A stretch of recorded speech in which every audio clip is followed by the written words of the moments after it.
तो साथियों, जय हिंद जय भारत।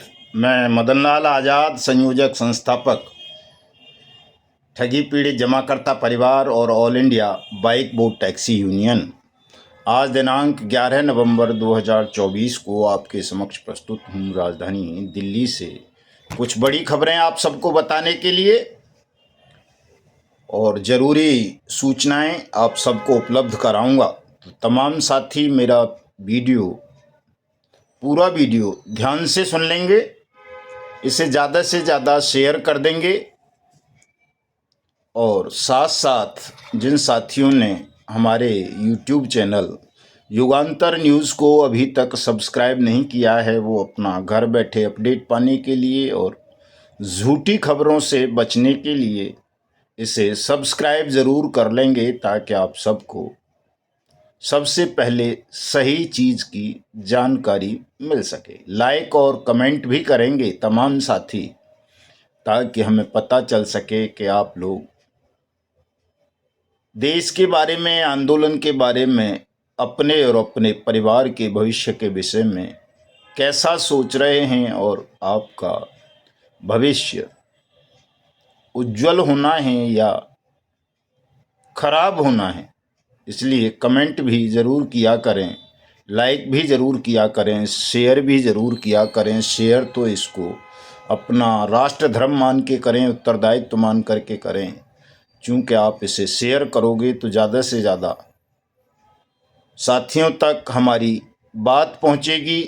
उन्हें पता चल सकेगा कि देश में कोई ऐसा आंदोलन चल रहा है, कोई ऐसे लोग हैं जो देश के 42 करोड़ से ज़्यादा ठगी पीड़ितों की डूब चुकी जमा पूंजी को वापस करवाने के लिए दिन रात संघर्ष कर रहे हैं, सरकार से टकरा रहे हैं, ठग और माफियों का सर्वनाश करते जा रहे हैं। तो तमाम लोग आपसे जुड़ेंगे और जब आपसे जुड़ जाएंगे सब लोग जो भी ठगी पीड़ित हैं हिंदुस्तान में, चूँकि अब तो कोई बचा नहीं है, कुछ लोगों को 3-4% लोगों को छोड़ दें तो बाकी 97% जनता देश की ठगी का शिकार बन चुकी है। और उसे आप जोड़ सकते हैं अपने इस प्रयास से कि उन तक आपकी बात पहुंचे, क्योंकि समस्या यही है, केवल यही समस्या है। देश में पीड़ित बहुत हैं, देशभक्त बहुत हैं, लेकिन सब आपस में कनेक्ट नहीं हैं, एक दूसरे को जानते नहीं हैं।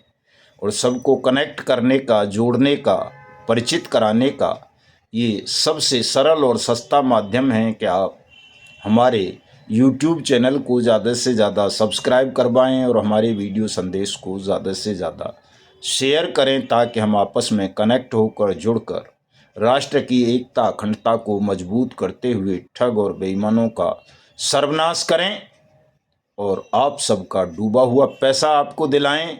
और जिन निर्दोष लोगों का उत्पीड़न समाज द्वारा या शासन द्वारा, प्रशासन द्वारा किया जा रहा है, उन सबको भारत माता के साथ साथ उत्पीड़न से, गुलामी से आज़ादी दिलाएं, मुक्ति दिलाएं। तो बढ़ते हैं आगे साथियों। तमाम साथी मेरी इस अपील पर विशेष ध्यान देंगे और चूँकि हम एक महायुद्ध लड़ने जा रहे हैं हिंदुस्तान को बचाने के लिए ठग और बेईमानों के खूनी पंजों से, तो हम सब भारत माता के सिपाही हैं। और जब साथियों सिपाही युद्ध भूमि में लड़ने के लिए जाता है, अपने शत्रुओं से नहीं लड़ता, सिपाही देश के शत्रुओं से लड़ता है। और देश के शत्रु उसके अपने शत्रु भी होते हैं। और इस समय हमारे देश के सबसे बड़े शत्रु वो ठग और बेईमान हैं, जो शासन प्रशासन में भी बैठे हुए हैं, समाज में सिरमौर बने हुए हैं, बहुत सारे विदेशों में छुपे हुए हैं। और वो सब मिलकर देश को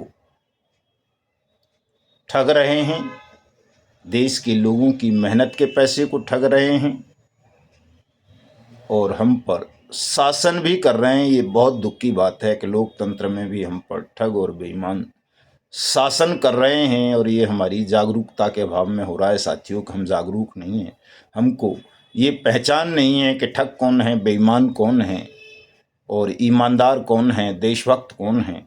और ठगों के झांसों में आकर, उनकी मीठी मीठी बातों में आकर हम आज भी ठगों के शिकार बन रहे हैं साथियों। इस तरह की कई खबरें आज आई हैं। मैं वो खबरें भी आपको बताऊंगा, लेकिन सिपाही का फर्ज पहले बता दूं आपको कि सिपाही जब युद्ध भूमि में देश की रक्षा के लिए जाता है तो वो अपने प्राण हथेली पर लेकर के चलता है। हालांकि हमें नारायण का सुरक्षा कवच प्राप्त है। नारायण की जितनी भी शक्तियां हैं, चाहे वो राम हो, कृष्ण हो, ब्रह्मा हो, विष्णु हो, महेश हो, नदियां हो, माँ पृथ्वी हो, या यीशु हो, मोहम्मद हो, नानक हो, रविदास हो, या कोई और देवी देवता, लोक देवता हों, वो सारी शक्तियां हमारी सहायता के लिए तत्पर हैं, सहायता करेंगी।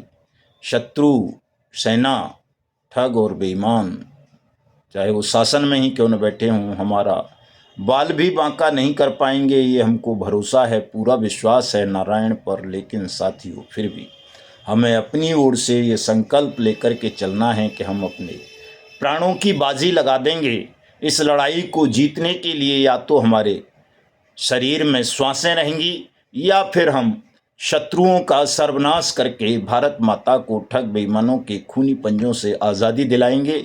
देश की मेहनत का पैसा देश को वापस दिलाएंगे। देश को सुरक्षा, सम्मान, रोजगार और पुनर्वास की गारंटी का अधिकार देकर हिंदुस्तान में बसने वाले हर ठग और बेईमान की अंतिम श्वासें जेल के सींखचों के पीछे या फांसी के फंदे पर तय करेंगे। इस संकल्प के साथ हमें युद्ध भूमि में उतरना है। 15 नवंबर 2024 को साथियों माँ चंबल की गोद में पधारना है हम सबको। धौलपुर और मुरैना के बीच वीर नदी माँ चंबल बहती हैं और वहीं पर हमारी ठगी पीड़ित हिंदुस्तान की महापंचायत हो रही है सुबह 10 बजे से, जिसमें आप सबको आना है। और उस महापंचायत में भाग लेने वाला प्रत्येक व्यक्ति भारत माता का सिपाही है और उस सिपाही को अपने सिपाही के कर्तव्यों का निर्वहन करते हुए इस लड़ाई में सम्मिलित होने के लिए आना है साथियों। बंदूक, राइफल, बम, गोले, लाठी, भाले, रिवॉल्वर, इन सब से तो कोई भी लड़ लेता है, लेकिन हम ऐसे सिपाही हैं, भारत माता के ऐसे वीर सैनिक हैं जिनके पास कोई बंदूक नहीं है, कोई गोला, हथियार, बारूद नहीं है, कोई बुलेट प्रूफ कारें नहीं हैं, कोई कमांडो हमारे पीछे नहीं है हथियारबंद। हमारे पास है तो केवल और केवल सत्याग्रह का अस्त्र है, जो परमाणु बम से भी ज़्यादा घातक है।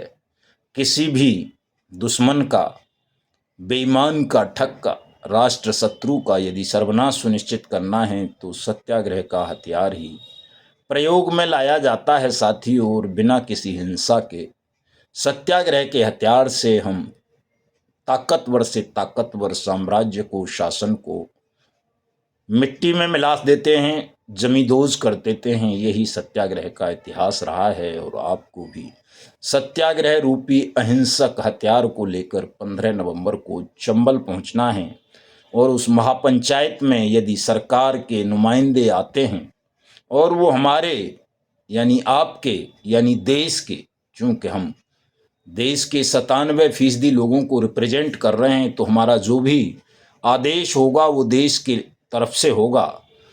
यदि वो हमारा आदेश मानकर आपकी आज्ञा को शिरोधार्य करके नमन करते हुए, माफ़ी मांगते हुए देश के शासक आप सबका भुगतान कर देते हैं, आपको सुरक्षा, सम्मान, रोजगार, पुनर्वास की गारंटी देते हुए ठगों को दंड देने का संकल्प वहां आकर के लें आपकी महापंचायत में, तो हम उन्हें माफ़ कर देंगे। और यदि उन्होंने हमारे इस आदेश की अवमानना की, अनुपालना नहीं की, तो हम चंबल नदी से ही 15 नवंबर को ही तमाम पवित्र नदियों का जल लेकर संसद कूच करेंगे नई दिल्ली के लिए। और 15 से 25 नवंबर तक लगातार पदयात्रा करके दिल्ली पहुंचेंगे, संसद भवन पहुंचेंगे। संसद की सबसे पहले पवित्र जल, पावन नदियों के पवित्र जल से धुलाई करेंगे, सफाई करेंगे। पवित्र करेंगे संसद को, और फिर सांसदों की भी धुलाई करने का प्रयास करेंगे कि उनकी आत्मा को भी शुद्ध कर दें। तो संकल्प हमने लिया है, सिपाही की भांति लिया है, तो सिपाही की तरह ही तमाम साथी आएंगे साथियों। और चूंकि सर्दी का मौसम है तो सिपाही भी वर्दी वगैरह पहन के जाता है जब मोर्चे पे जाता है। तो चाहे हमारी बहनें हों, भाई हों, माताएं हों, बुजुर्ग हों, या युवा साथी हों, या बच्चे भी, कई उनमें भी राष्ट्रभक्ति का ज्वार भाटा आ रहा है। हमने प्रतिबंध लगाया था कि बच्चे, बूढ़े, महिलाएं और बीमार लोग इस कार्यक्रम में हिस्सा ना लें, लेकिन सब अपने राष्ट्र धर्म के फर्ज का निर्वहन करना चाहते हैं और कह रहे हैं कि साहब ऐसा प्रतिबंध मत लगाइए, जो आना चाहते हैं उनको आने दीजिए। तो जो भी साथी आएँ, आइए, स्वागत है सबका, लेकिन अपने साथ, चूँकि सर्दी का मौसम है तो कपड़े ज़रूर लेते आएंगे, चूँकि रात्रि विश्राम खुले में करना पड़ेगा, सड़कों पर होगा 10 दिन का। तो आप सब एक आध कंबल, पहनने के कपड़े, स्वेटर वगैरह, कोई बिछावन, ऐसी चीज़ें लेकर के ज़रूर साथ आएंगे। और कहीं हो सकता है भोजन में भी टोटा पड़ जाए, तो जब लड़ाई के मोर्चे पे सैनिकों को खाना नहीं मिलता है तो वो उसका विकल्प कोई ना कोई अपने पास रखते हैं। तो बताते हैं कि संसार के तमाम क्रांतिकारियों ने गुड़ और चने खा के क्रांतियाँ की हैं। तो साथियों, गुड़ और चना भी अपने अपने किसी बर्तन में या थैले में, या जो भी आपके पास हो, जेब वगैरह, उनमें डालते लाएंगे, ताकि कहीं ऐसी स्थितियां आएं जहां भोजन प्राप्त ना हो सके तो वहां हम उसको खा करके देश के दुश्मनों से लड़ सकें, उनको जमींदोज कर सकें, उन्हें बता सकें कि हम भूखे प्यासे रह कर के भी, चने खा कर के भी तुम्हें मिट्टी में मिला सकते हैं, धूल में मिला सकते हैं, लेकिन भारत माता को अब हम तुम्हारी गुलाम नहीं रहने देंगे। उसे तुम्हारे खूनी पंजों से आज़ादी दिला कर के ही संसद से वापस चलेंगे। ये पूरी तरह सविनय अवज्ञा आंदोलन होगा, असहयोग आंदोलन होगा। हमें सरकार की कोई भी बात स्वीकार नहीं करनी है जब तक सरकार झुककर, नमन करते हुए, क्षमा मांगते हुए हमारी तीनों मांगों को पूरा नहीं कर देती है। या तो सरकार हमारी तीनों मांगों को पूरा करेगी, या फिर हम देश के प्रधानमंत्री का, उसकी सरकार का इस्तीफा लेंगे और देश को नई व्यवस्था देकर आप सबका भुगतान, आप सबको सुरक्षा, सम्मान, रोजगार, पुनर्वास की गारंटी का अधिकार, और भारत माँ को लूटने वाले, ठगने वाले ठगों को दंडित करेंगे साथियों। इसी संकल्प के साथ आगे बढ़ना है तमाम साथियों को। तो खबरें कई हैं साथियों। आज एक बड़ी खबर आई है कि हमीरपुर में कुछ पत्रकारों को भारतीय जनता पार्टी के नेताओं ने इतनी बुरी तरह से पीटा है। खासतौर से मुझे दैनिक भास्कर वाले अमित द्विवेदी भाई का बड़ा दुख है। दैनिक भास्कर हमको हर मोर्चे पर सहयोग कर रहा है। पत्रिका और दैनिक भास्कर, अमर उजाला, 3 न्यूज़पेपर ऐसे हैं, लीडिंग न्यूज़पेपर हैं, जो उन्होंने हर मोर्चे पर हमारी खबरें दिखाई हैं। और हमीरपुर के भाजपा नेताओं ने पुलिस से मिलकर उनको इतनी बुरी तरह मारा, पीटा और पेशाब तक पिला दिया। इतनी घृणित और नीच हरकत की है अमित द्विवेदी के साथ, और उसके खिलाफ फर्जी मुकदमा भी लिखवा दिया। उसका अश्लील और हथियारों थमा के ज़बरदस्ती वीडियो बना लिया। ये खबर चर्चा में चल रही है। तो साथियों, आप सोच सकते हो कि शासन कितना अहंकारी हो गया है कि वो देश के चौथे स्तंभ मीडिया तक को पीटने पर उतारू हो गया है, और इस तरह पीट रहा है बंधक बना करके, और उनके मुंह में पेशाब तक कर दे रहा है, मलमूत्र तक उनको पिला रहा है। बहुत घृणित और नीच हरकत है सत्ता में बैठे हुए अहंकारी शासकों की।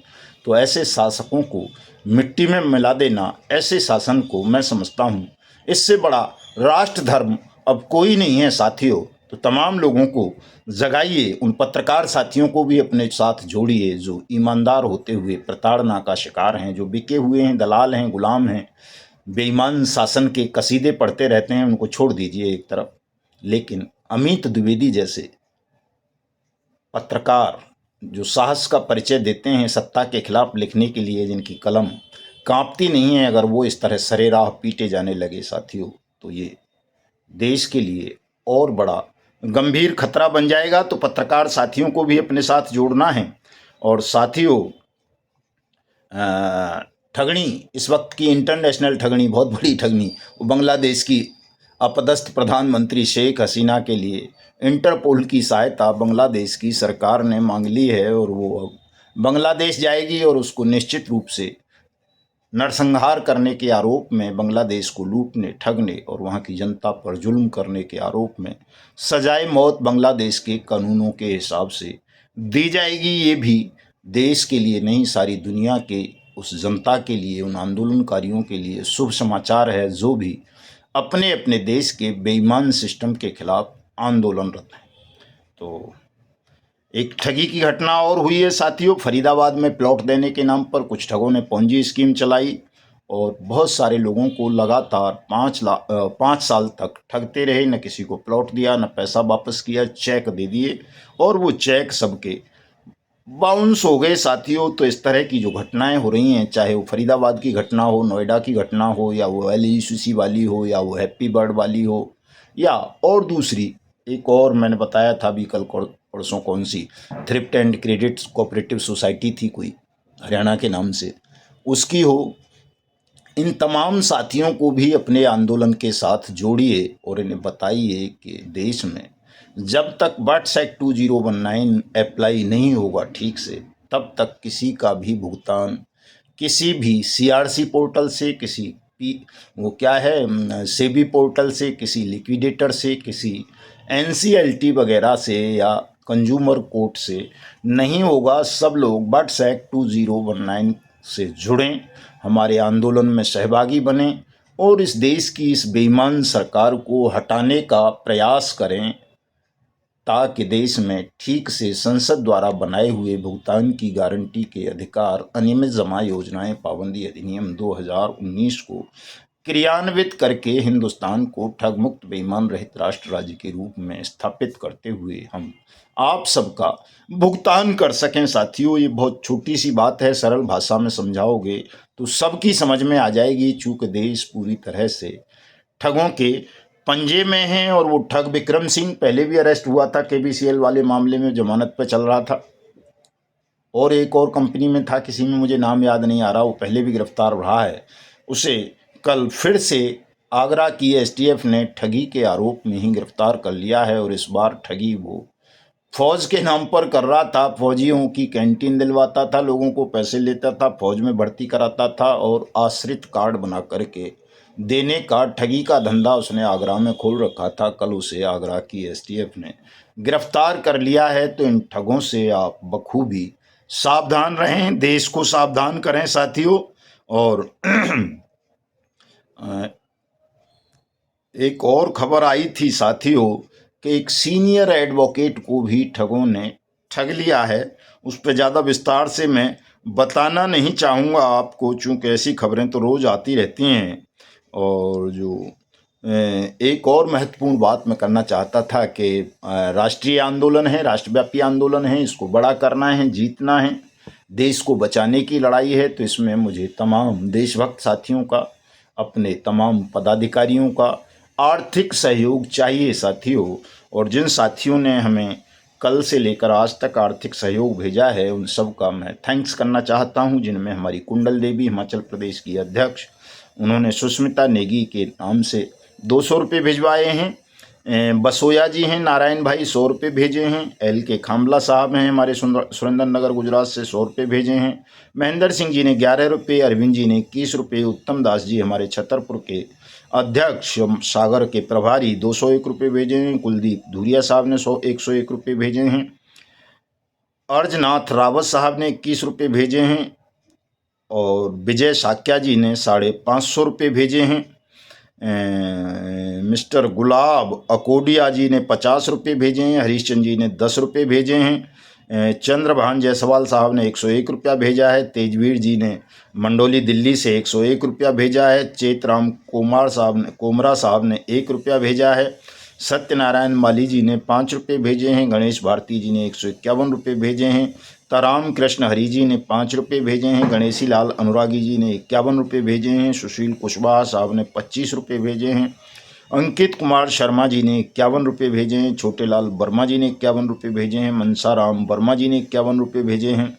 ब्रह्मदत्त शर्मा जी ने 11 रुपये भेजे हैं। गेंदालाल पांडे साहब ने 250 रुपये भेजे हैं। महेश कुमार महावर साहब ने 10 रुपये भेजे हैं।